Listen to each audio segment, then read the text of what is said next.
रायगढ़ नगर निगम चुनाव के लिए सियासत की बिसात तो बिछ चुकी है, मगर चुनाव मैदान में उतरे पार्टी के नाराज और असंतुष्ट नेता और कार्यकर्ता भाजपा और कांग्रेस की मुश्किलें बढ़ा रहे हैं। यही वजह है कि दोनों ही पार्टियां नाराज नेता और कार्यकर्ताओं के मान मनोबल में जुट गए हैं। प्रयास यह किया जा रहा है कि 31 जनवरी को नाम वापसी से पहले असंतुष्टों को मना लिया जाए और अपने पक्ष में कर लिया जाए। इसके लिए दोनों ही राजनीतिक दलों द्वारा रणनीति बनाई जा रही है। नगर निगम चुनाव के लिए इस बार महापौर पद में 9 प्रत्याशी चुनाव मैदान में हैं। वहीं पार्षदों की 48 सीट के लिए स्क्रूटनी के बाद 175 उम्मीदवार चुनावी समर में डटे हुए हैं। महापौर चुनाव के लिए कांग्रेस और भाजपा की ओर से घोषित अधिकृत प्रत्याशी के अलावा कुछ ऐसे भी चेहरे निर्दलीय के रूप में मैदान में हैं, जो दोनों ही राजनीतिक दलों के समीकरण बिगाड़ सकते हैं। जबकि पार्षद चुनाव के लिए लगभग सभी वार्डों में बागियों की फौज खड़ी दिखाई दे रही है, जो कि निर्दलीय प्रत्याशी के रूप में ताल ठोक कर कांग्रेस और भाजपा की प्रत्याशियों की मुश्किलें बढ़ा रहे हैं। ये वो प्रत्याशी हैं जो कि कांग्रेस और भाजपा से पार्षद चुनाव के लिए टिकट की चाह रखते थे, मगर पार्टी द्वारा उन्हें टिकट नहीं दी गई।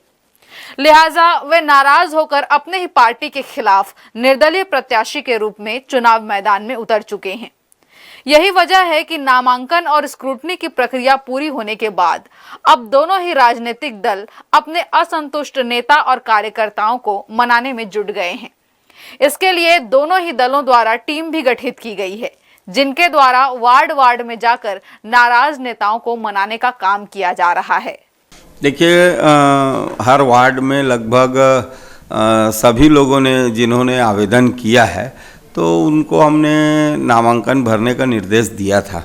क्योंकि नाम तय हो गए हैं, सभी वार्डों में कांग्रेस के प्रत्याशी तय हो गए हैं, कल स्क्रूटनी भी हो गई है। उसके बाद जो बचे हुए नाम हैं उनसे चर्चा चल रही है।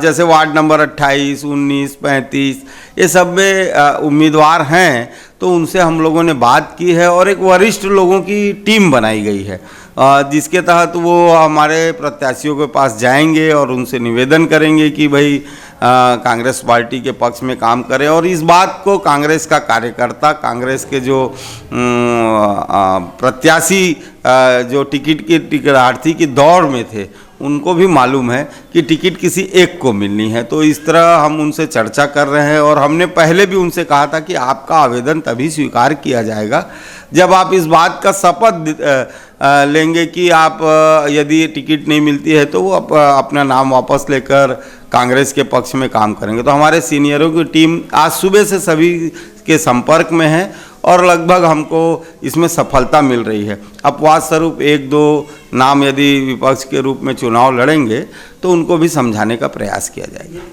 भारतीय जनता पार्टी एक बड़ी पार्टी है, विश्व की सबसे बड़ी पार्टी है और परिवार बड़ा है तो लोग भी बहुत हैं भारतीय जनता पार्टी के साथ। अभी पार्षद चुनाव के समय हमने अभी महापौर के और 48 वार्डों के प्रत्याशियों की घोषणा की है। कुछ वार्डों में कुछ कार्यकर्ताओं ने फॉर्म जरूर भरा है। कल हमारी समन्वय समिति की बैठक हुई और समन्वय समिति की बैठक में हम लोगों ने कहा है कि हमारे कार्यकर्ता हैं, हर कार्यकर्ता भारतीय जनता पार्टी का महत्वपूर्ण व्यक्ति होता है। इसलिए कल अलग अलग वार्डों में कुछ लोगों को हमने कहा है कि उन लोगों से बातचीत करेंगे। कल कुछ लोगों से बात भी हो गई है कि आज बहुत से लोग वापस लेने वाले हैं और मुझे ऐसा लगता है कि भारतीय जनता पार्टी में सर्वसम्मति से सभी निर्णय हो जाएंगे।